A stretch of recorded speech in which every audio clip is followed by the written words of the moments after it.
Hello everyone. एक बहुत important बात आप सबसे करनी है।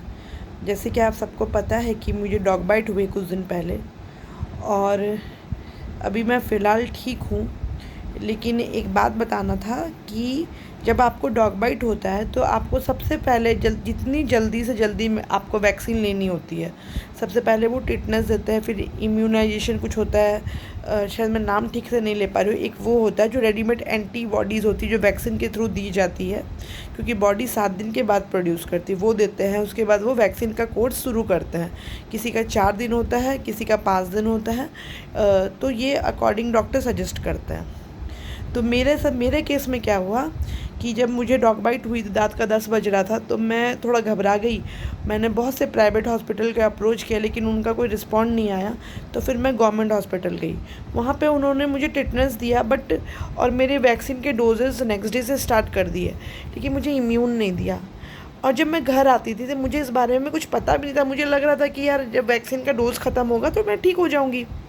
लेकिन मेरा जो घाव था ना उसमें पूरा नील पड़ गया था, पूरा नील पड़ गया था और बहुत दर्द होता था। बॉडी एक हो गई थी, मैं एकदम मुड़ भी नहीं पा रही थी।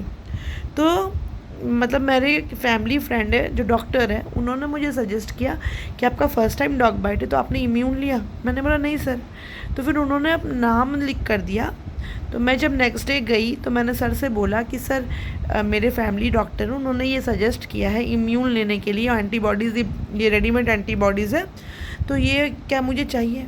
अरे मैडम ये तो फ़र्स्ट टाइम जिसको हमने, सर मेरा फ़र्स्ट टाइम ही है। अच्छा मैडम ये बहुत एक्सपेंसिव है। मैंने बोला कितने की है? मैडम सिर्फ 5000।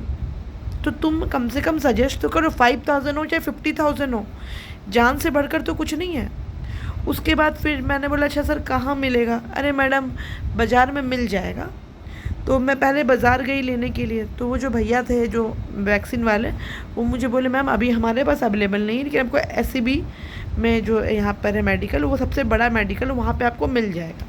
तो मैं वहाँ गई तो वहाँ के डॉक्टर्स बहुत अच्छे थे, तो उन्होंने मुझे फटाफट वैक्सीन लगाई और मेरा वुंड उसके बाद से एकदम नॉर्मल हो गया, मतलब एकदम ख़त्म हो गया। थोड़ा सा बचा है, 2 डोजेज़ और है, एक कल है, एक 24 तारीख को, तो मैं वो लूँगी।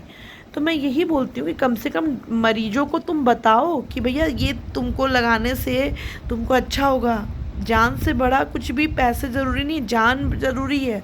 यहाँ डॉक्टर एजुकेट ही नहीं करते, खाली गुमराह करेंगे, खाली पैनिक करवाएंगे, पैनिक लेवल करवाएंगे। मैं ये नहीं बोलती सारे डॉक्टर ख़राब है, लेकिन कम से कम मरीज को तुम एक इंसानियत के नाते मरीज को कम से कम तुम ये तो बताओ कि इसके बाद ये करना है वो करना है। मेरे पेरेंट्स बुजुर्ग हैं, मैं अपने मम्मी पापा को लेके नहीं जा सकती हॉस्पिटल, वो भी गवर्नमेंट हॉस्पिटल जहाँ पे इतना भीड़ होता है, मैं नहीं जा सकती। कम से कम तुम बताओ। भगवान भरोसे अभी मुझे किसी के सेकंड मुझे एडवाइस मिला, मुझे तो मिल गया।